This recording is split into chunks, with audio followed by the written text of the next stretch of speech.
오늘 함께 은혜 받을 하나님의 말씀은 마가복음 4장 3절에서 9절의 말씀입니다.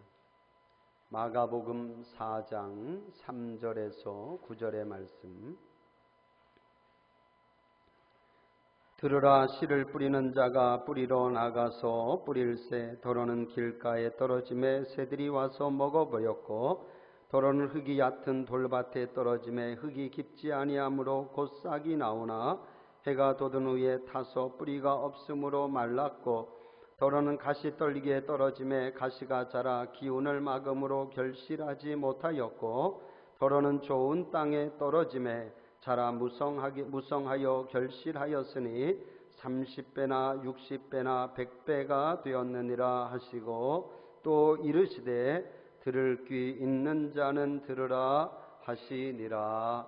아멘.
할렐루야. 내려온 찬양 우리 감사합니다. 옆에 계신 분들하고 우리 한번 인사하시죠. 사랑하고 축복합니다. 자, 말씀을 통해 은혜 받읍시다. 할렐루야. 목사가 하는 여러 사역 가운데 하나는 말씀을 전하는 사역입니다. 어쩌면 목사에게 있어서 이 말씀을 전하는 사역이 가장 어려우면서도 또한 가장 영광된 사역이 아닌가 싶습니다. 어렵다고 하는 것은 그런 것이죠. 여러분이 하나님의 말씀, 이 성경, 이것을 이제 텍스트 이렇게 이야기하는데, 사실 이 성경은 완벽하고 흠이 없고 아무런 문제가 없습니다. 그런데 이 완벽하고 흠이 없는 이 성경의 말씀을 풀어서 전한다고 하는 것은 쉬운 일이 아닙니다.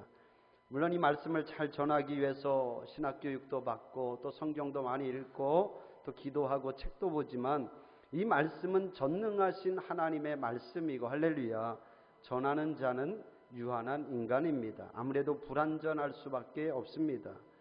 그리고 어려운 것 중에 하나가, 성경이 기록된 시대적인 상황은 지금부터 많게는 4,000년 전, 또 적게는 2,000년 전, 이렇게 오래 전의 상황이고, 또 그때와 지금은 너무나 시대적인 상황도 다르고 또 듣는 대상도 다릅니다.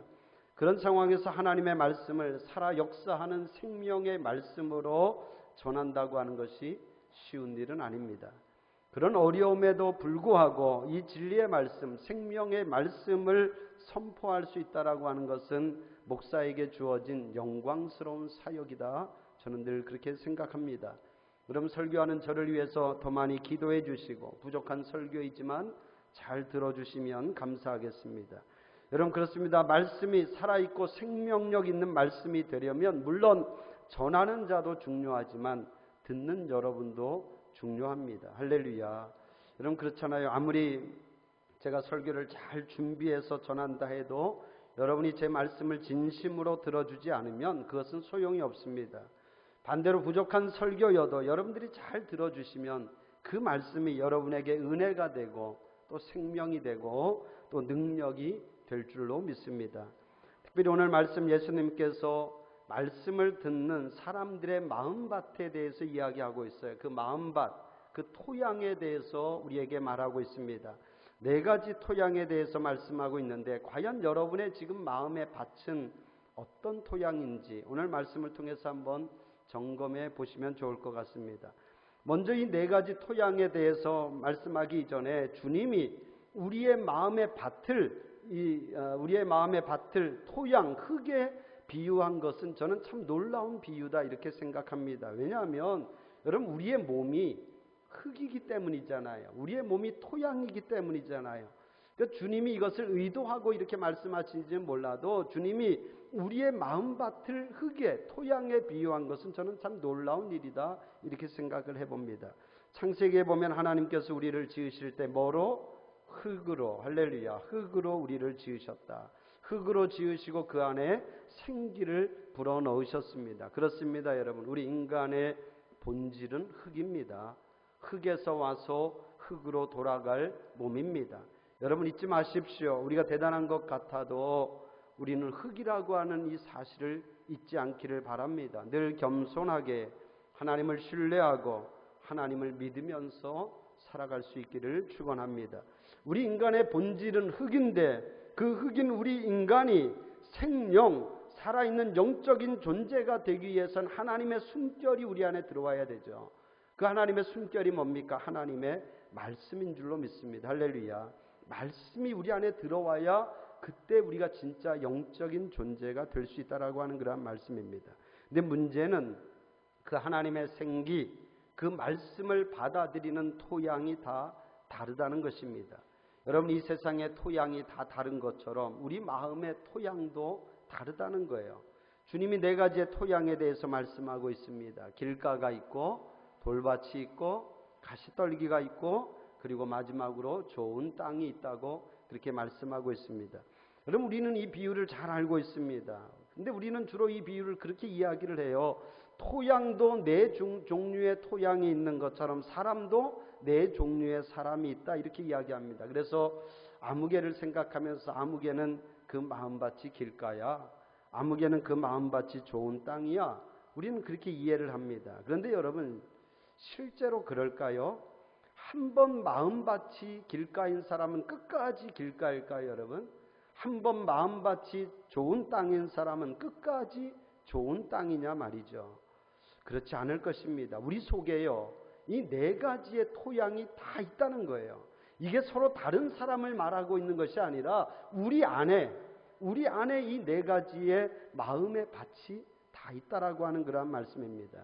처음부터 끝까지 길가인 사람도 없고 처음부터 끝까지 좋은 땅인 사람도 없다는 거죠. 물론 없진 않겠지만 대부분이 그렇다는 거죠. 여러분, 우리 자연의 계절도 봄, 여름, 가을, 겨울 이렇게 4계절이 있는 것처럼 우리 마음의 토양도 수시로 바뀔 수 있다라고 하는 그런 말씀입니다. 오늘은 그런 각도에서 이 말씀을 보면 좋을 것 같아요. 아무개는 길가야, 아무개는 좋은 땅이야 이렇게 보지 말고 과연 내 마음의 밭이 지금 어떤 밭인지, 내 토양의 계절이 지금 어디에 있는지 여러분들이 자신의 마음의 밭을 점검하는 그런 차원에서 오늘 말씀을 들으면 좋을 것 같습니다. 첫 번째, 길가와 같은 토양이 있습니다. 할렐루야. 4절의 말씀이에요. 같이 한번 읽어볼까요? 4절 시작. 뿌릴새 도로는 길가에 떨어짐에 새들이 와서 먹어버렸고. 자, 먼저 주님은 길가와 같은 토양이 있다고 말씀하고 있습니다. 여러분, 길가 생각해보면 알 수 있어요. 길가가 어떤 땅입니까? 사람들이 밟고 다니는 그런 땅이잖아요. 그래서 땅이 단단하고 굳어져 있습니다. 씨를 뿌려도 씨가 들어가지 못합니다. 결국은 새들이 와서 그 씨를 먹어버리고 말았다 이렇게 말하고, 그게 길가라는 거예요. 예수님이 친절하게 이 뜻을 설명해 줍니다. 15절에 보면 말씀이 길가에 뿌려졌다라고 하는 것은 뭐냐? 이들을 가리킴이니 곧 말씀을 들었을 때 사탄이 즉시 와서 그들에게 뿌려진 말씀을 빼앗는 것이요. 할렐루야. 그렇습니다. 마음의 토양이 길가와 같이 단단하게 굳어져 있는 사람은 말씀이 그 토양에 흡수되지 못하고, 그래서 뭐에게? 사탄에게 그 말씀을 빼앗겨 버리고 만다는 거예요. 우리는 가끔 이런 길가와 같은 그런 마음의 토양을 가진 분들을 봐요. 마음이 좀 이렇게 단단하게 굳어져 있어요. 완고한 마음, 또 자기 주장, 자기 고집이 상당히 강해서 다른 사람이 무슨 얘기를 해도 잘 받아들이지 않는 사람을 보게 됩니다. 왜 그렇게 되었을까? 물론 태생적으로 그런 분들도 있지만 환경적인 요인 때문에 그렇게 되신 분들도 있을 거예요. 이런 거죠. 어떤 분들은 인생이 너무나 고달프고 힘들어서, 또 그 괴로움이 너무나 커서 마음이 길가처럼 단단하게 굳어진 분들이 있습니다. 그럼 길가를 생각해 보면 수많은 사람들이 그 땅을 밟고 다녔기 때문에 그걸 다 받아주느라 그 길가가 얼마나 피곤하고 힘이 들겠습니까? 지쳐 있겠습니까? 그런 것처럼 인생이 너무나 고달프고 너무나 힘이 들고 피곤해서 하나님을 생각할 여유도 없어요. 하나님의 말씀을 받고 싶은 마음 전혀 없습니다. 그럼 그런 분들은 아예 이 교회 문턱을 넘어 들어오기가 쉽지 않습니다. 그런데 주님이 오늘 이 비유를 말씀하시는 것이 아예 이 성전을 출입하지 않는 사람들을 염두에 두고 이 말씀을 하는 것 같지는 않습니다. 그러니까 성전을 출입하는 자들 가운데에도 이런 마음의 밭을 가진 자들이 있다는 거예요. 지금 여러분처럼 다 나와서 성전에 와서 예배드리고 외형적으로는 말씀을 듣고 있는데 이 가운데에도 길가와 같은 마음의 밭을 가진 분들이 있다는 거죠. 물론 여러 가지 요인이 있겠죠. 그런데 오늘 저는 어떤 외적인 요인이라기보다는 스스로가 말씀을 들으려고 하지 않아서 길가와 같이 된 경우에 대해서 말씀드려 볼까 합니다. 좀 실제적인 얘기를 좀 드리고 싶어요. 이런 거죠. 쉬운 예로 어떤 분들은 설교가 시작되자마자 습관적으로 눈을 감는 분들이 있어요. 눈을 감아버리는 분들이 있어요. 그래도 제가 볼 때는 우리 대성교회 성도님들은 대부분이 말씀을 참 잘 듣잖아요. 할렐루야. 착각인지는 몰라도 대부분이 다 말씀을 잘 들어요. 근데 제가 전에 있던 교회에는 그런 분이 있습니다. 그러니까 설교가 시작되면 좁니다. 아니 조는 게 아니라 아예 자요. 그냥 마음을 푹 놓고 주무십니다. 처음에는 제가 좀 깨워보려고 했는데 그게 잘 안 되더라고요. 나중에는 저도 마음 약해서 그냥 주무시도록 두었어요. 알거든요. 그분이 한 주간 어떻게 사는지 너무나 고단하고 피곤하게 한 주간 힘든 농사일을 하다가 주일에 오니까 그 피곤함을 이기지 못하고 주무시는 거예요. 그리고 때로는 저녁 예배 때에도 하루 종일 또 그때 앞에 때서 일하고 지친 몸으로 오니까 얼마나 그 몸이 힘들겠습니까? 오는 게 감사하죠.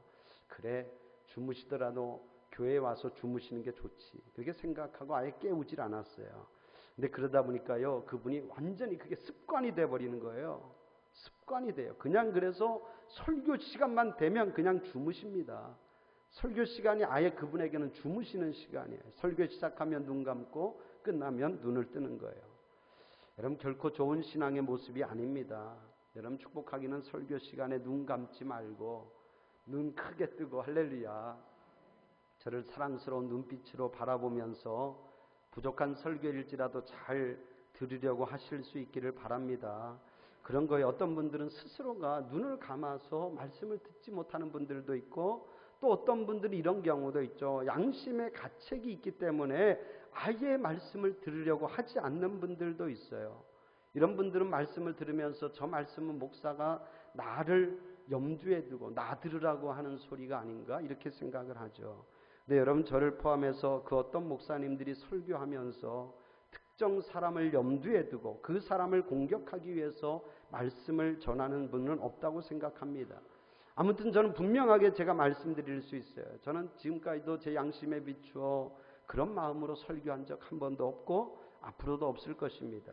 여러분, 정말 부탁드리기는 혹여라도 제 말씀이 여러분 마음에 부딪히면 목사가 나 들으라고 말하고 있구나 이렇게 생각하지 말고 성령의 음성으로, 할렐루야, 성령님의 감동으로 그렇게 받아주시면 좋겠습니다. 여러분, 그렇습니다. 아무리 은혜로운 설교를 해도 듣는 사람이 들으려고 하지 않으면 아무 소용이 없잖아요. 듣지 않겠다고 작정하고 앉아있으면 무슨 얘기를 해도 소용없어요. 결국은 그 말씀은 길가에 떨어지는 것이고, 뭐가 와서? 새들이 와서, 사탄이 와서 그 말씀을 빼앗아 간다. 주님이 그렇게 말씀하고 있는 것입니다. 여러분, 제가 목회를 하면서 한 가지 분명하게 말씀드릴 수 있는 것은 그겁니다. 여러분, 말씀을 듣지 않으면요, 그 신앙은 절대로 자라지 않습니다. 변화가 없어요. 늘 그 모양입니다. 여러분, 아무튼 이런저런 이유로 마음밭이 길가인 분들이 있습니다. 너무나 어려운 삶의 환경 때문에, 또는 말씀을 듣는 내 태도 때문에, 또는 내 마음의 불편함 때문에 마음밭이 길가인 분들이 있어요. 근데 그 이유가 무엇이든 중요한 것은 내 마음의 밭이 길가가 되면 그 말씀이 마음 속에 흡수가 되지 못하고 결국 사탄이 와서 그 말씀을 빼앗아 간다. 주님이 그렇게 말씀하고 있습니다. 두 번째, 돌밭이 있습니다. 5절 6절의 말씀인데 같이 읽어봐요. 5절 6절의 말씀 시작. 더러는 흙이 얕은 돌밭에 떨어짐에 깊지 아니하므로 곧 싹이 나오나 해가 돋은 후에 타서 뿌리가 없으므로 말랐고, 할렐루야. 여러분, 이 돌밭은 그래도 길가보다는 나아요. 말씀이 들어가긴 들어간대요. 16절에 보면 말씀을 들을 때에, 그러니까 듣기는 듣는데 들을 때에는 기쁨이 있고 들을 때에는 은혜가 있어요. 실제로 이런 분들이 있잖아요. 말씀을 들을 때 참 잘 들어요. 잘 웃어요. 아멘도 잘합니다. 할렐루야. 끝나면 꼭 은혜 받았다고 그렇게 말합니다. 여러분, 이런 거 참 중요해요. 참 좋은 모습이에요. 말씀을 전하는 목사에게도 참 힘이 됩니다. 여러분, 그런 우스갯소리 있잖아요. 성도가, 여러분이 저를 죽이는 방법은 두 가지가 있대요. 하나는 여러분이 설교 시간에 다 눈을 지그시 감고 입을 꼭 다물고 있으면 목사는 속이 터져서 죽는답니다. 근데 또 하나 죽이는 방법이 있어요. 성도들이 너무나 잘 웃고 아멘도 잘하면 목사가 내가 설교를 너무 잘하나? 이렇게 신이 나서 방방 뛰면서 설교하다가 힘이 빠져서 죽는답니다. 여러분이 이왕 저를 죽이시려면 나중 방법으로 저를 죽이시기를 바랍니다. 그러니까 말씀을 잘 듣고 아멘 잘하고 기쁨으로 말씀을 받는 건 너무나 중요하다라는 거죠. 근데 그거보다 더 중요한 것은 뭐냐면 그 은혜와 기쁨을 오래 간직하고, 그리고 더 나아가서 그 말씀이 내 신앙의 믿음의 뿌리를 견고하게 내리는 것이 더 중요하다라고 하는 그러한 말씀이에요. 근데 안타깝게도 그 마음의 밭이 돌밭인 경우가 있습니다. 그 말씀을 들을 땐 은혜가 되고 기쁨이 되는데 그게 유지가 되지 못해요. 제 주위에서도 이런 분들 가끔 봅니다. 여러분 한번 잘 들어보세요. 이것도 제가 좀 실제적인 부분을 말씀드리려고 하는데, 이렇게 신앙생활 하는 분들이 있어요. 여러분 요즘은 우리가 마음만 먹으면 정말 훌륭하다고 하는 목사님들 설교 언제든 자유롭게 들을 수 있잖아요. 아마 여러분 듣는 분들도 있죠. 저도 자주는 아니어도 가끔 저도 훌륭한 목사님들의 설교를 저도 듣습니다. 제가 들어도 참 은혜가 되고 정말 말씀을 탁월하게 잘 전하는 분들이 있어요. 그러니까 가끔은 우리가 그런 분들 설교를 들으며 은혜 받는 것, 저는 그거 잘못되었다고 생각하지 않습니다. 그런데 여러분, 그것은 어디까지나 서브가 되어야 돼요. 그냥 부수적으로 되어야 될 일이지 그게 주가 되고 그렇게 신앙생활에서는 안 된다는 거예요. 일단은 내가 내 교회 목사님의 설교를 잘 듣고 그리고 부수적으로 내가 조금 더 은혜 받고 싶어서 들으면 그거는 괜찮겠죠. 그런데 그렇게 그런 말씀을 찾아다니고 쫓아다니면서 그렇게 신앙생활하는 분들이 있다라는 거죠. 여러분 그런 분들이 실제로 있더라고요. 우리 교인은 아니어도 제 주위에도 그런 분들이 있습니다. 그래서 저한테요, 만날 때마다 목사님, 아무개 목사님 알아요? 아무개 목사님? 그 목사님 설교 좀 한번 들어봐요. 제가 참 은혜 받았어요. 이런 분들이 있어요. 근데 그런 분들이요, 그게 지속되냐면 그렇지가 않아요. 금방 또 다음에 만나면 또 다른 목사님 얘기를 해요. 이 목사님 얘기 또 설교 한번 들어보라고. 또 그리고 또 다음엔 또 다른 목사님 얘기를 해요. 계속 그렇게 신앙생활하는 분들이 있어요. 여러분 신앙생활은요, 그렇게 해서는 절대로 믿음의 뿌리가 내려지지 않습니다. 성도는 어느 한 교회에 적을 두고 있어야 됩니다. 할렐루야. 어느 한 교회에 적을 두면서 좋으나 싫으나 내 교회, 내 담임 목사님의 설교를 듣고 은혜 생활을 해야지, 자신의 담임 목사 설교는 귀 기울여 듣지 않고 이 방송 저 방송, 이 유튜브 저 유튜브 찾아다니면서 말씀을 듣는 것 절대로 바람직한 신앙의 모습이 아닙니다. 여러분 저도 제가 설교가 많이 부족하다고 하는 것 저도 잘 압니다. 그런데요, 제가 분명하게 말씀드릴 수 있는 것은 뭐냐면, 저는 대성교회 담임 목사로서 우리 교회 상황과 우리 성도들의 형편을 그 누구보다도 제가 잘 알고 있고 늘 그것을 위해서 기도하는 목사라는 거예요. 여러분 그리고 기도하면서 제가 매주마다 정말 우리 교회 지금 이 상황에서 우리 성도들의 지금 처지에서 어떤 필요한 말씀을 전해야 될까 늘 기도하면서 한 주간을 준비하면서 그렇게 또 말씀을 준비합니다. 여러분 제 말씀을 잘 들어주시면 여러분 신앙생활에 큰 유익이 되고 도움이 되리라 믿습니다. 여러분 제가 주일 오후면 우리 찬양대 찬양과 제 주일 설교를 따로 편집해서 여러분들에게 보내드리잖아요. 그럼 여러분 할 수 있으면 주중에 한 번 더 제 말씀을 좀 들어보시면 좋을 것 같아요. 한 주간 여러분들이 지내면서 운전하거나 또는 시간이 날 때에 한 번 더 들어보세요. 괜히 나와 전혀 관계없는 목사님 설교 들으면서 은혜 받았다 하지 말고 여러분의 담임 목사의 설교를 한 번이라도 더 들으세요. 그러면 그 말씀이 여러분에게 은혜가 되고 그럴 때 그 말씀이 여러분의 마음밭에 뿌리를 내리는 그러한 믿음이 될 줄로 믿습니다. 할렐루야. 여러분 그런 거잖아요. 자녀는 좋든 싫든 집에서 엄마가 해주는 집밥을 먹어야 자녀는 건강하고 튼튼한 것입니다. 외식이 맛있다고 매일 나가서 먹고 즉석 음식 먹고 먹을 때는 맛있고 즐거울지 몰라도 건강에는 전혀 도움이 되지 않습니다. 그런데 여러분 엄마의 밥이 매번 맛있습니까 여러분? 엄마의 밥이 매번 맛있단 말이죠. 그렇지 않잖아요. 목사도 마찬가지예요. 최선을 다해서 준비한다고 하지만 매 주일 말씀이 항상 맛있을 수는 없어요. 때로는 은혜가 안 될 수도 있겠죠. 목사가 생각할 제가 먼저 잘합니다. 오늘은 내가 설교를 참 죽을 수 없네. 참 이게 제가 잘 알죠. 여러분 그러나 때로는 목사의 설교가 여러분이 듣기에 맛이 없어도 성도는 담임 목사의 설교를 잘 먹어야 건강할 줄로 믿습니다. 할렐루야. 잘 먹으려고 하십시오. 맛있게 먹으려고 해보십시오. 그것이 여러분의 영적인 신앙생활을 건강하게 하고 여러분의 믿음의 뿌리를 튼튼하게 하게 할 줄로 믿습니다. 여러분 꼭 기억하시죠. 여러분은 어느 교회 교인이다? 대성교회 교인입니다. 그리고 여기 있는 남승복 목사가 여러분의 영적 건강을 책임지고 있는 담임 목사입니다. 할렐루야. 여러분 이걸 분명히 하고 믿음 생활할 수 있기를 주님의 이름으로 축복합니다. 세 번째, 가시떨기가 있다는 거예요. 7절에 보면 7절 같이 읽어봐요. 시작. 더러는 가시떨기에 떨어짐에 가시가 자라 기운을 막음으로 결실하지 못하였고, 우리 마음의 토양이 가시떨기와 같을 때가 있다는 거예요. 제가 생각할 때 보통의 성도들이 가장 주의해야 될 토양의 계절이 있다면 바로 이때가 아닌가 싶어요.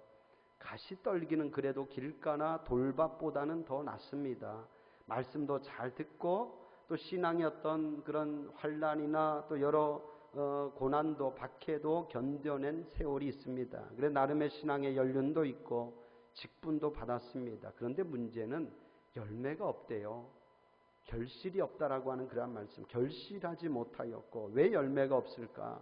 주님은 그 이유에 대해서 그렇게 설명하고 있습니다. 18절 19절에 보면, 자 18절 19절 같이 한번 읽어보겠습니다. 이 앞에도 있습니다. 시작.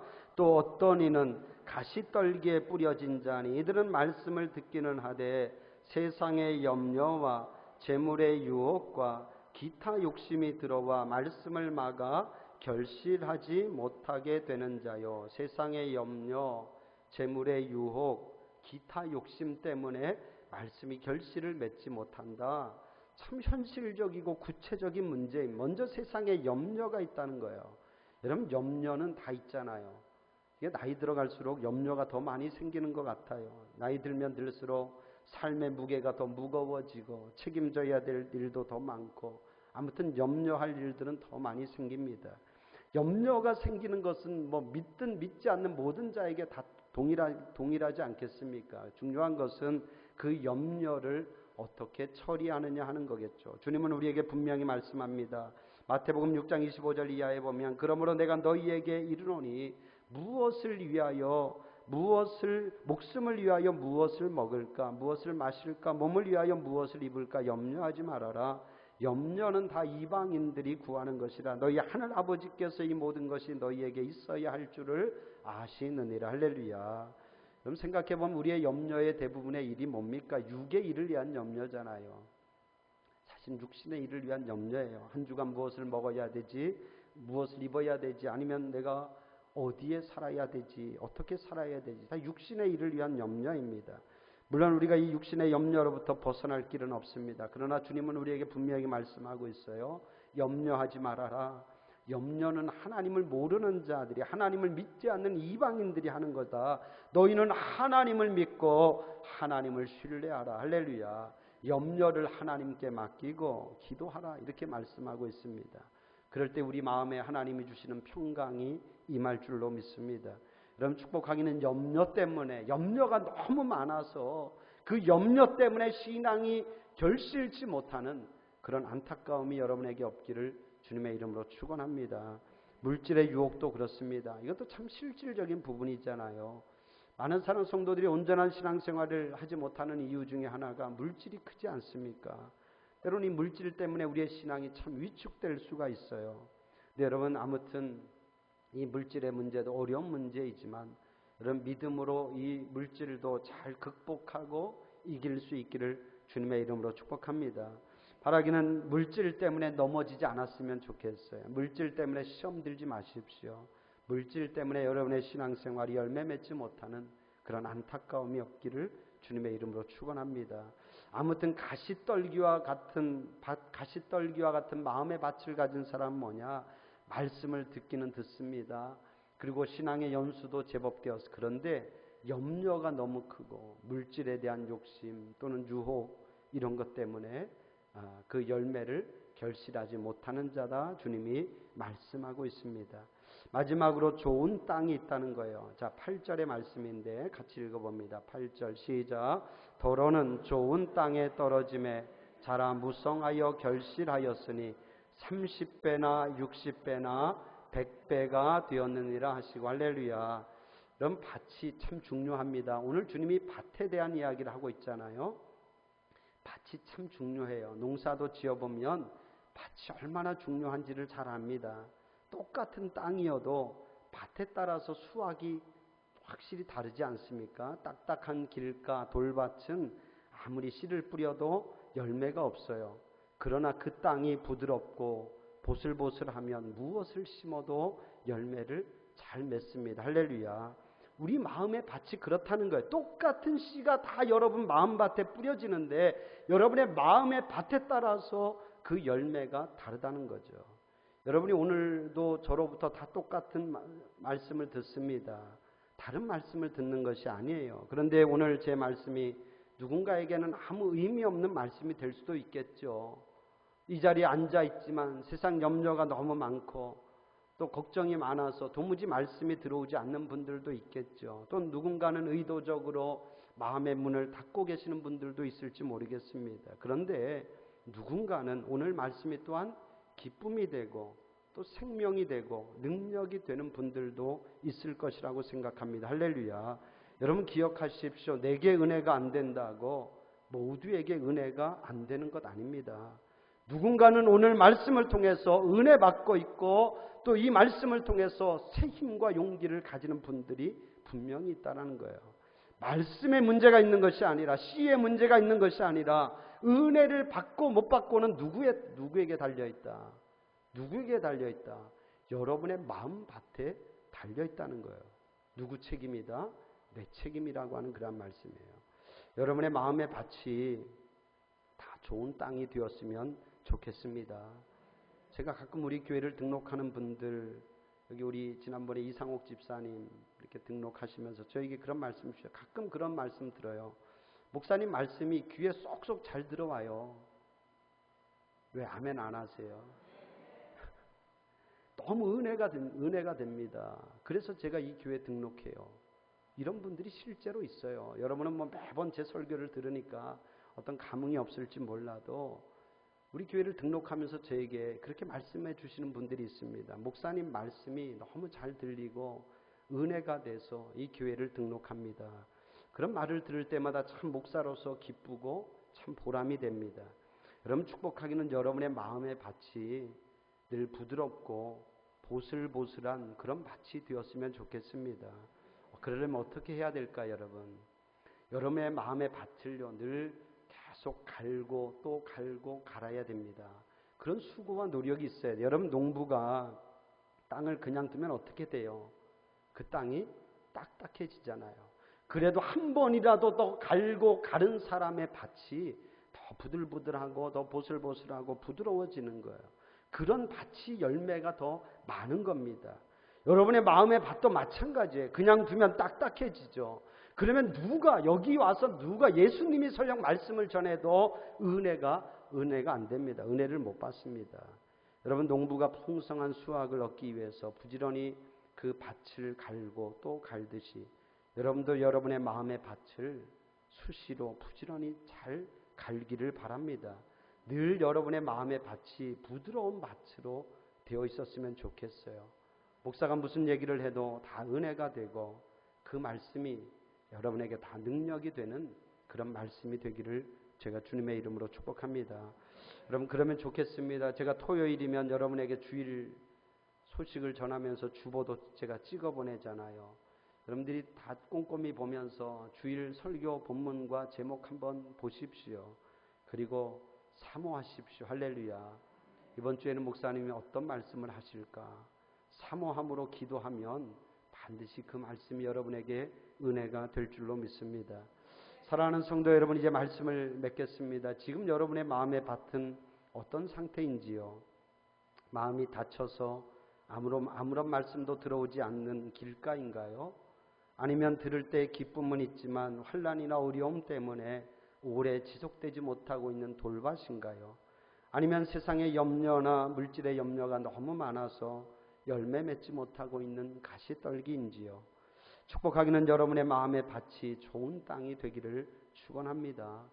혹여라도 지금 내 마음의 밭이 길가이고 돌밭이고 가시떨기인 분들이 있다면 기도하십시오. 하나님, 하루빨리 내 마음의 밭이 좋은 땅이 되게 해주세요. 할렐루야. 그렇게 기도할 수 있기를 바랍니다. 그리고 지금 너무 좋아요. 너무 기쁘고 은혜롭게 신앙생활 한다면 여러분, 그런 분들도 늘 정말 겸손함으로, 하나님, 내가 늘 겸손하게 말씀 잘 받게 해주세요. 잘 순종하게 해주세요. 내 마음의 밭에 뿌려지는 말씀이 마귀에게, 사탄에게 빼앗기지 않게 해주세요. 그렇게 기도할 수 있기를 주님의 이름으로 축복합니다. 할렐루야. 한번 같이 한번 해볼까요? 여러분, 이렇게 두 손을 가슴에 이렇게 대고 한번 같이 한번 해봐요. 하나님, 내 마음의 밭이 좋은 땅이 되게 해주세요. 할렐루야. 기도하겠습니다. 하나님, 감사합니다. 오늘도 저희들 또 하나님의 말씀을 듣게 하시니 감사합니다. 들을 때에 그 말씀이 정말 능력의 말씀, 생명의 말씀, 힘이 되고 은혜가 되는 말씀 되게 하여 주옵소서.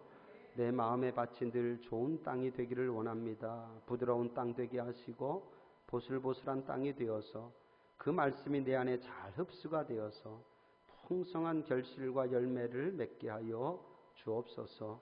예수님의 이름으로 기도합니다. 아멘.